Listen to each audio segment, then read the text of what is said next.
Apa jawaban Allah saat malaikat Jibril mengatakan, ya Rabb, kekasihmu Muhammad meminta jaminan untuk umatnya.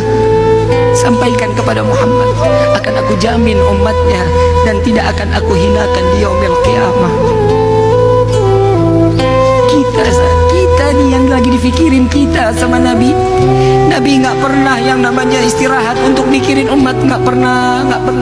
Nggak ada dalilnya, nggak ada. Saat dimana Nabi satu malam, saat dimana di rumah Siti Aisyah, satu malam Nabi terbangun dari tempat tidur, dicari oleh Siti Aisyah. Siti Aisyah terlelap dalam tidur. Begitu saat dibangun, dilihat Rasulullah nggak ada. Dicari di dalam masjid, ternyata Nabi sedang salat, ditungguin sama Siti Aisyah. Setelah selesai salat, ya Rasulullah, kapan waktumu istirahat? Kasih waktumu untuk istirahat sejenak. Apa jawaban Nabi Muhammad? Jika aku istirahat, bagaimana nasib umatku di yaumil qiyamah? Jika aku terlelap tidur, bagaimana nasib umatku di yaumil qiyamah?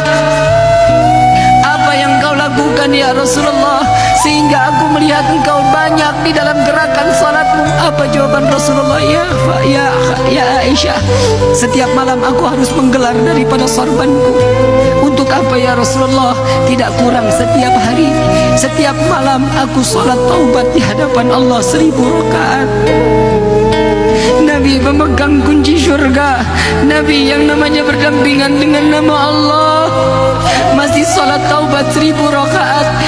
Siti Aisyah mengatakan, ya Rasulullah, engkau manusia yang maksum, engkau tidak ditempel dosa, engkau tidak akan diberikan suatu siksaan apapun. Kenapa engkau salat taubat begitu banyak ya Rasulullah? Apa jawaban Sayyidina Muhammad keluar dari lisan manusia yang dimuliakan oleh Zat yang Maha Mulia? Jawabannya Nabi, ya Aisyah, aku khawatir tatkala umatku saat diambil rohnya oleh Allah kembali ke hadapan Allah, dia belum sempat bertaubat kepada Allah. Sedangkan aku mengharap solat taubatku ini dapat menambal taubat umatku. Huwa Muhammadah, dia adalah Sayyiduna Muhammad sallallahu alaihi wasallam yang menjaga kalian, yang bertobat demi kalian, yang pelipisnya berdarah demi kalian, yang menahan lapar dengan rasa sakit demi kalian umat Sayyiduna Muhammad.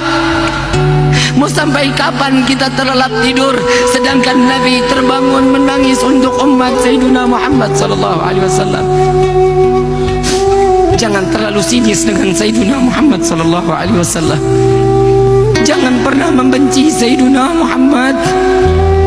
Karena kita saat kita masuk ke dalam syurga, tatkala Siti Fatimah mendengar daripada Nabi mengatakan, ya Fatimah, jangan engkau menangis wahai putriku, jangan engkau menangis wahai kecintaanku.